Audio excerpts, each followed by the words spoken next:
1847 সালের 11ই ফেব্রুয়ারি কানাডার এক ছোট্ট শহরে মিলানে জন্ম নিল একটি ছোট্ট ছেলে, টমাস আলভা এডিসন। ছোটবেলা থেকেই সে খুবই কৌতূহলী ছিলেন। খেলাধুলার চেয়ে নতুন কিছু শেখায় আর পরীক্ষা-নিরীক্ষা করতে সে বেশ পছন্দ করত। যখন তার বয়স 7 বছর, পরিবার নিয়ে চলে গেল তাকে মিচগানের পোর্ট হুরন শহরে। সেখানেই সে স্কুলে ভর্তি হয়।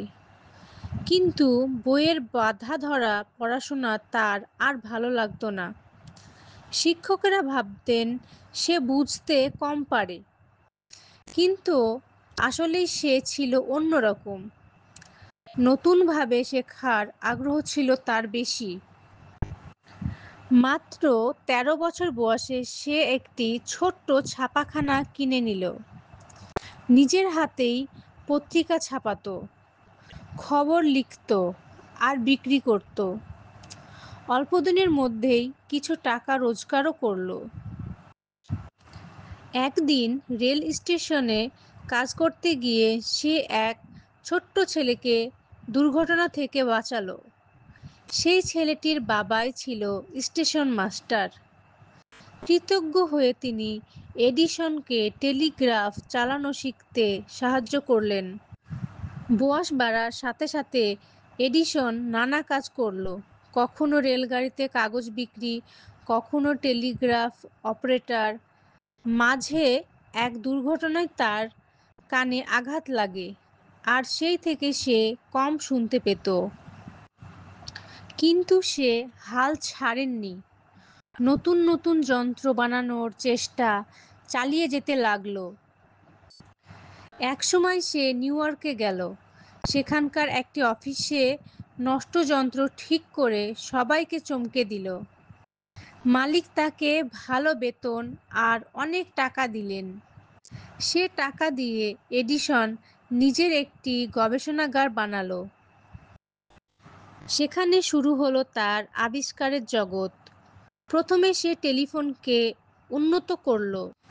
তারপর তৈরি করলো ফোনোগ্রাফ যন্ত্র, যা মানুষের কথা ধরে রাখতে পারত।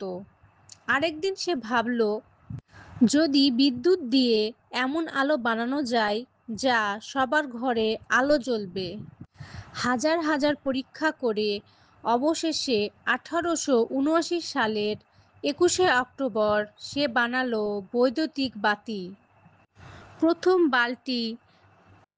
বাল্বটি জ্বলেছিল প্রায় 40 ঘন্টা। তারপর থেকে তার খ্যাতি ছড়িয়ে পড়ল চারিদিকে।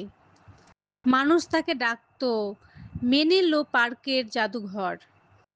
পরে সে সিনেমা, ক্যামেরা ও শব্দযুক্ত ছবি তৈরির যন্ত্র বানালো। এডিসন বিয়ে করেছিলেন 2 বার। প্রথম স্ত্রী মেরির সাথে 3টি সন্তান ছিল। মেরির মৃত্যুর পর তিনি মিনা মিলারকে বিয়ে করেন। তিনি খুবই পরিশ্রমী ছিলেন। দিনে কয়েক ঘন্টা ঘুমিয়ে বাকিটা সময় কাজে কাটাতেন। তিনি বলতেন, প্রতিভা নয়, পরিশ্রমই আসল শক্তি। 1931 সালে